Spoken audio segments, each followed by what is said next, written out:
که د حق طالب راشه میدان ته زما درته اوس هم چیلنج دی زه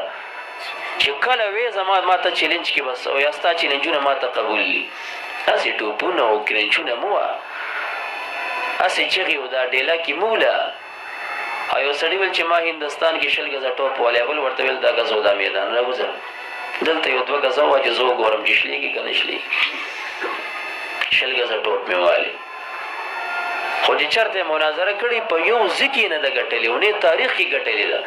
او مونږ الحمدلله د سیفیانو تاریخ را پاتې دی چې چېرته مونږ مناظره کړې ده مونږ سیفیانو هر ځکې مونږ ګټلې ده الحمدلله او اوس هم دا یوازې دته نه بریلیان دې کولو غوږونو سره واوري چې څوک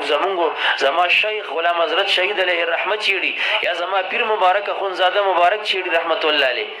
یا زمونږ عقیده چیړي راشي چې کوم درکې هغه لوی بامبړو لوی مولا دی دا ګوډیان راولي راشي راځه راشي چې سپینې کو بس نور مونږ نم صبر ختم دی راشي او دا دیوبندیانو تم وایو که زینت المحدثین دی درکیو که فخر المحدثین دی درکیو که هر څوک دی درکې بس رای ولی راځي راشي چې خبره سپینه کو بس راځه راشي که نه یا څوک شته اورئ زما د اواز هل فیکم رجل رشید هاي هاي هاي هاي هاي هاي هاي هاي زه چې هغه ډېر پې نازېږئ هغه ګومن خناس راولي ځئ مولا به راولي چې زه هغو سره په خبرو سره پوه شو که نه چې کوم در کې هغه لږ زور ولګوئ که دغه منګل دی که منګل دی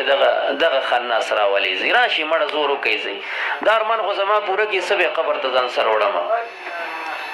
سبب یا قیامت کې باری تعالی ته وایم چې دې راته روباسو چې هلته در باندې بیا لتې درچوم او در سره باسونه کوم او بیا هم خدای تعالی ته راکاږم دې خپونه نو راشي د ارمان زما دنیا کې پوره کې مخې ته راوځي بس چې خبره سره سپینه کو چرته یو ځای خناسیت او دجالیت او کې دروغ بیانې افترا بازي چرته بل ځای